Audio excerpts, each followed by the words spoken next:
ఈనాడు paper లో చిన్న కాలం లో రాశారండి. ఒక ఇంపార్టెంట్ ఆర్టికల్ వచ్చింది. ఏంటి అంటే 130th కాన్స్టిట్యూషనల్ అమెండ్మెంట్ కి సంబంధించి ఆర్టికల్ అండి. అది 130th కాన్స్టిట్యూషనల్ అమెండ్మెంట్ ఏం చెప్తుంది అంటే, తీవ్ర నేరాలకు సంబంధించి 30 రోజులకు పైగా శిక్ష అనుభవించిన రాజకీయ నాయకులు, అది ప్రధాని అయినా ముఖ్యమంత్రి అయినా మంత్రులైనా, వారు తమ పదవుల్ని కోల్పోతారు అని చెప్పే అమెండ్మెంట్ అండి అన్నమాట. అంటే ఒక వ్యక్తి 30 రోజుల పైగా క్రిమినల్ కేసులను అనుభవిస్తూ జైలు శిక్ష అనుభవించాడు అనుకోండి, అటువంటి వ్యక్తికి నెక్స్ట్ ఆయన సీఎం పదవికైనా ముఖ్యమంత్రి పదవికైనా మినిస్టర్ పదవులకైనా పోటీ చేయకూడదు అని చెప్పి ఆటోమేటిక్ గా ఆయన ఎలక్షన్ కమిషన్ రిజెక్ట్ చేస్తుంది, ఆ పర్సన్ యొక్క పనికిరాడు అని చెప్పేసి. అలాంటిది ఇప్పుడు ఏం చేసింది అంటే, సెంట్రల్ గవర్నమెంట్ ఈ వస్తున్న వర్షాకాల సమావేశాల్లో ఈ అమెండ్మెంట్ ని తీసుకొని రాబోతుంది.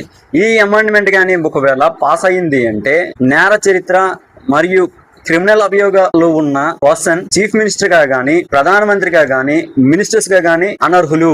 ఆటోమేటిక్ గా ఇది వర్తించదు ఆయనకి. కాబట్టి ఇది అనేది ఒక మంచి తరుణమేనండి. కామన్ పీపుల్ ఎలా ఆలోచిస్తారు, ఒక పర్సన్ క్రిమినల్ పర్సన్స్ అనేది ఉన్నత పదవుల్లో ఉండడానికి అనర్హులు.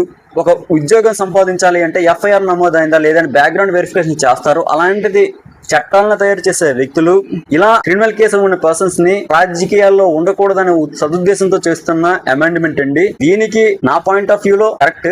కానీ అపోజిషన్స్ ఏం చెప్తున్నాయంటే, నెక్స్ట్ అపోజిషన్ పార్టీ పర్సన్ ఎవరైనా ఉన్నారు అంటే, ఆయన నచ్చలేదు అంటే సెంట్రల్ గవర్నమెంట్ కానీ స్టేట్ గవర్నమెంట్స్ కానీ ఏం చేస్తాయి, అపోజిషన్ పర్సన్స్ ని గొంతు నొక్కలనే ఉద్దేశంతో ఏవో కేసులు అనేది తన మీద పెడుతూ నియర్లీ 30 days ప్లస్ అనేది ఆయనకి జైల్లో పెట్టేస్తే ఏమవుతుంది, ఆటోమేటిక్ గా ఆయన సీఎం పదవి కానీ మినిస్టర్ పదవులు కానీ పోటీ చేయడం పనికిరాడు. ఆటోమేటిక్ గా తన గెలుపు ఖాయమైపోతుంది అనేసి ఇండియా కూటమికి సంబంధించిన పర్సన్స్ ఏం చెప్తున్నారు, ఇది ప్రజాస్వామికమైన పద్ధతి కాదు అని చెప్పి ఇండియా కూటమి వాదిస్తుంది. కానీ బీజేపీ ఎన్డీఏ ఎలిస్ ఏం చెప్తున్నాయి, ఇది మంచి పద్ధతి అని చెప్పి ఎన్డీఏ కూటమి చెప్తా ఉంది. ఇది చూడాలి. ఇది కానీ కరెక్ట్ గా ఇంప్లిమెంటేషన్ అయింది అంటే కొంత రాజకీయ ప్రక్షాళన అనేది జరుగుతుంది.